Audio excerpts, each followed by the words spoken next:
அடையாளம் குழு நேயர்களுக்கு வணக்கம். காரைக்குடியில் பார்த்திங்கன்னா நாளைய தினம், அதாவது 21/1/2025 தமிழக முதல்வர் திரு ஸ்டாலின் அவர்கள் வராங்க. வர்றதுக்காக கொடிகள் திசையெங்கும் பறந்துக்கிட்டு இருக்குது.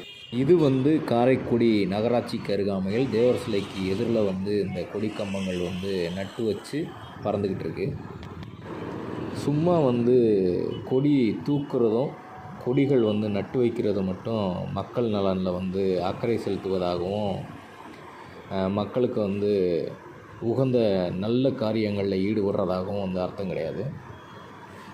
இத்தனை கம்பங்கள் கொடி ஊண்டியிருக்காங்க. குறைந்தது இதனுடைய அளவீடுகள் பார்த்தோன்னா ஒரு 20 அடி இருக்கும்.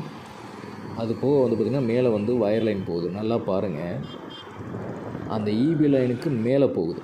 அந்த ஈபி லைனுக்கு மேலே போகிற அந்த கொடி கம்பங்கள் சாய்ந்து விழுந்தால் யார் மேலே விழும்? இந்த போக்குவரத்து நெரிசலில் இங்கே வாகனங்கள்லாம் போயிட்டுருக்கு. இந்த கம்பியோட அளவை பாருங்கள், எவ்வளோ வெயிட்டாக இருக்குது. இது ஒன்று மேலே சாஞ்சது அப்படின்னா என்ன ஆகும் அப்படிங்கிறத இங்கே உள்ள அரசு அதிகாரிகளும் இங்கே உள்ள அரசியல்வாதிகளும் தலைமை பொறுப்பில் இங்கே இருக்கக்கூடிய இந்த மேயர் அவர்களும் ஏதாவது பொறுப்புணர்வோடு அவங்க நடந்துக்கிறாங்களா?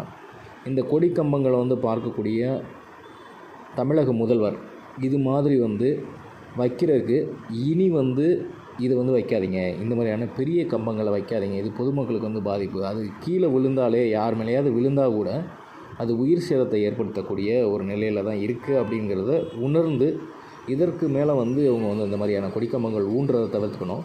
இந்த கட்சி இந்த பாருங்கள், இந்த கம்பங்கள்லாம் சாய்ந்து கொண்டு தான் இருக்குது. இது சப்போஸ் யார் மேலேயாவது விழுந்தால், இந்த நடந்து போகிறவங்க, இந்த வாகனத்தில் போகிறவங்க மேலே விழுந்தால், இல்லை பஸ் மேலே விழுந்தால் அது ஏற்படுத்தக்கூடிய உயிர் சேதத்துக்கு பொறுப்பு யார்? தமிழக முதல்வரா?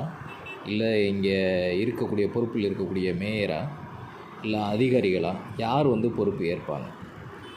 இதை கவனத்தில் கொண்டு தமிழக முதல்வர் தக்க நடவடிக்கை எடுக்கணும். மேலும் தனது கட்சி தொண்டர்கள் இது மாதிரியான பொதுமக்களுக்கு இடையூறு விளைவிக்கக்கூடிய இவ்வளவு பெரிய கொடிக்கம்பங்களை நடுவதை தவிர்த்துக்கணும் அப்படிங்கிற அரசாணையாக மட்டுமன்றி பிற கட்சிகளும் இது போன்ற செயல்களில் ஈடுபடாதவாறு செயல்படணுங்கிறது தமிழக முதல்வருக்கு கோரிக்கையாக வச்சுக்கணும். நன்றி.